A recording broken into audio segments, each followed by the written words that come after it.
Je vous bénisse, frères et sœurs, dans le nom puissant de Jésus, notre Sauveur. Eh bien, que Dieu vous bénisse là où vous êtes abondamment, par la puissance de Dieu, d'une grâce abondante en Jésus-Christ. Amen. Et aujourd'hui, je voulais parler de nos limitations. C'est vrai qu'en Dieu, nous ne sommes pas limités, mais humainement, nous sommes limités de nos limitations. Et même quand vous prenez les disciples de Jésus, vous voyez que Pierre était limité. C'est pour ça que Dieu a pris Paul. Dieu va présenter des quadrupèdes devant Pierre pour que Pierre comprenne que son appel n'est pas limité seulement qu'aux Juifs. Mais Pierre va, n'est-ce pas, décliner l'offre de Dieu. Dieu dit qu'il est celui qui déclare pur ce qui est pur. Devant les quadrupèdes, enfin, Pierre va dire qu'il ne mange pas ceci, il ne mange pas cela. Cela veut dire qu'il avait des limitations. Pierre avait des limitations. Il avait des rêves avec le Seigneur Jésus. Mais quand on voit la vie de Pierre, il avait des limitations. C'est pour ça que Dieu va prendre, n'est-ce pas, Paul, pour aller parler aux Grecs, parler aux Romains, parler à l'Europe. Lorsqu'on prend même les disciples de Jésus-Christ, lorsqu'on prend Matthieu qui s'adresse, son livre, l'évangile de Matthieu s'adresse aux Juifs. Il parle de la royauté de Jésus. On prend Marc. Marc n'était pas disciple de Jésus. Marc, c'est Jean-Marc, celui qui était avec les Pierre, qui était avec les Paul. On prend Luc. Luc, c'est un grec, médecin grec. Luc va parler de Jésus, fils de Dieu. On prend Jean. Jean, lui, c'est un disciple de Jésus, qui va parler de la divinité de Jésus-Christ. Voyez-vous, ils étaient tous différents, mais ils avaient leurs limitations. Et dans la vie, on peut avoir des limitations. Limitations intellectuelles, limitations physiques, limitations financières, limitations familiales, limitations culturelles, limitations même des fois religieuses. Il y a toutes sortes de limitations matérielles, il y a toutes sortes de limitations.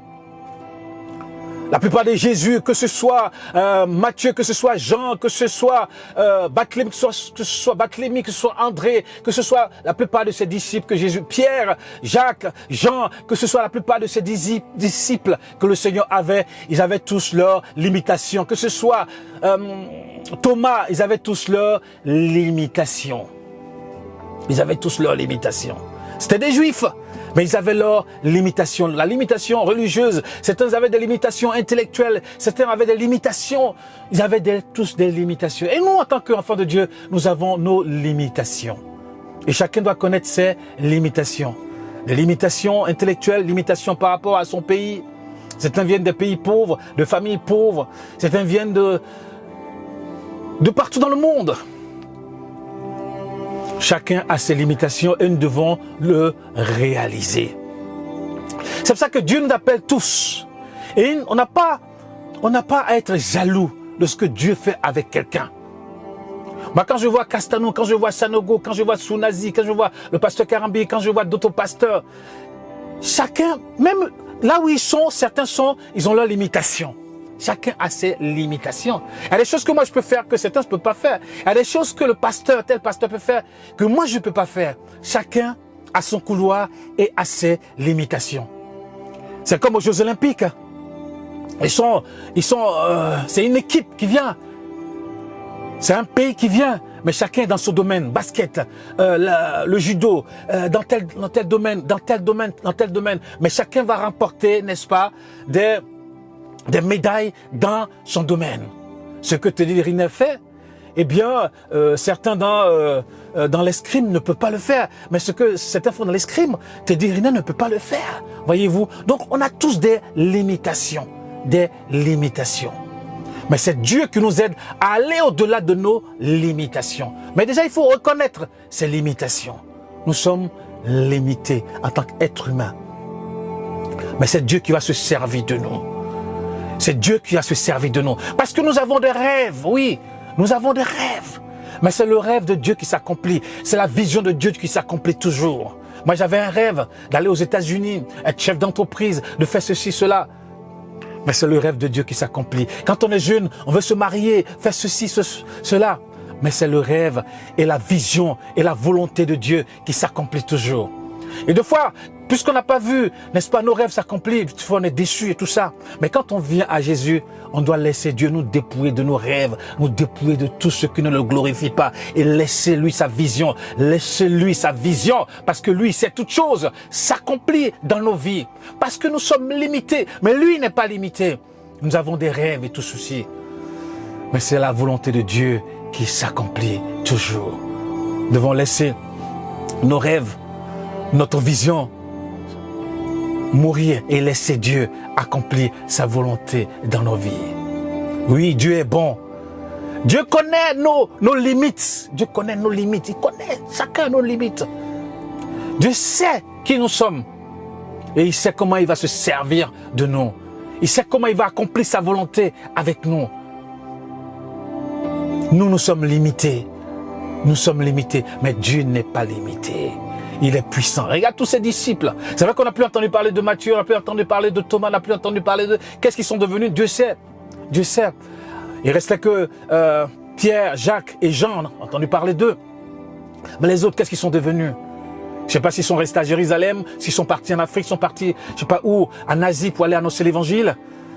Mais Dieu, il sait ce qu'il va faire avec nous. Nous avons des limites, mais Dieu n'a pas de limites. Nous avons des rêves, mais c'est le rêve de Dieu qui s'accomplit toujours. C'est la volonté de Dieu qui s'accomplit toujours. Et nous devons laisser Dieu faire sa volonté. Oui, c'est vrai que des fois, nous pouvons dire des choses, nous pouvons décevoir les personnes qui sont autour de nous, ou des personnes qui nous ont suivis. Parce que des fois, nous parlons trop, nous faisons rêver les gens, et ces rêves ne s'accomplissent pas. Nous pouvons décevoir les gens. Mais nous devons laisser la vision de Dieu et la volonté de Dieu s'accomplir.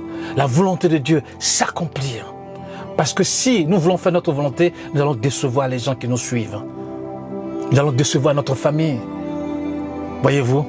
Donc il est important de comprendre que nous sommes limités. Nous sommes limités, mais Dieu n'est pas limité. Que Dieu est bon, que Dieu est puissant, qu'il est glorieux, qu'il n'a pas changé.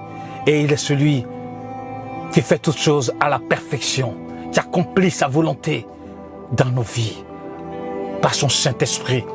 Il est celui qui agit. Oui, c'est Dieu qui agit. Et il se sert de nous comme des instruments pour l'avancement de son règne. Il dit, venez à moi, vous tous qui êtes fatigués et chargés, je vous donnerai du repos. Oui, Dieu nous donne du repos, mais il veut qu'on prenne son joug. Son joug est doux et léger. Oui, le problème de Dieu, c'est de toucher des personnes. Toucher des personnes, annoncer l'évangile, que notre vie soit un parfum qui émane, que notre vie soit une lumière qui émane afin de toucher des personnes, Dieu veut se servir de nous pour toucher notre pays, pour toucher notre région, pour toucher nos compatriotes. Dieu veut se servir de nous pour toucher notre famille, pour toucher. Laissons Dieu faire son œuvre en nous, nous dépouiller de nos limitations, nous dépouiller de nos rêves, nous dépouiller de tout ce qui nous anime, afin que sa volonté s'accomplisse pleinement. Au nom puissant de Jésus, notre Sauveur. Il n'a pas changé, car il est le même hier, aujourd'hui et éternellement. God is good all the time. God is good. Que Dieu vous bénisse dans le nom puissant de Jésus, notre Sauveur. Reconnaissez que vous n'êtes rien, mais c'est Dieu qui va faire de vous quelqu'un un jour. Reconnaissez que vous êtes limité, mais c'est Dieu qui va vous faire, n'est-ce pas, aller de l'avant et faire des choses extraordinaires. Parce que par vous-même, vous ne pouvez pas. Ce n'est pas votre force, ce n'est pas votre puissance, mais c'est là par la puissance de Dieu, par la grâce de Dieu, par l'Esprit de Dieu que vous pouvez toutes choses. Mais c'est par son Esprit que vous pouvez toutes choses, par le Saint-Esprit. Parce que le Saint-Esprit, c'est une personne et il n'est pas limité. Cet esprit n'est pas limité parce que cet esprit est Dieu. Et il peut faire des choses extraordinaires. Que Dieu soit béni. Eh bien, mon frère, que Dieu te bénisse, ma soeur. Que Dieu te bénisse. In the name of Jesus Christ, our Lord and our Savior. King of Kings, Almighty. Lord of Lords. Oh, Jesus. We love you. We bow down before you. Be glorified. Be exalted. Thank you, Lord Jesus. Thank you, Holy Spirit. We love you, Holy Spirit. We love you, Heavenly Father. We love you, Everlasting Father. We love you, our God. and our Savior. In the name of Jesus Christ. Amen. God bless you. My sister, God bless you, my brother. God bless you all. The Church of Jesus Christ. Que Dieu bénisse dans le nom puissant de Jésus. Dieu est bon, Dieu est merveilleux et il n'a pas changé. Amen et Amen.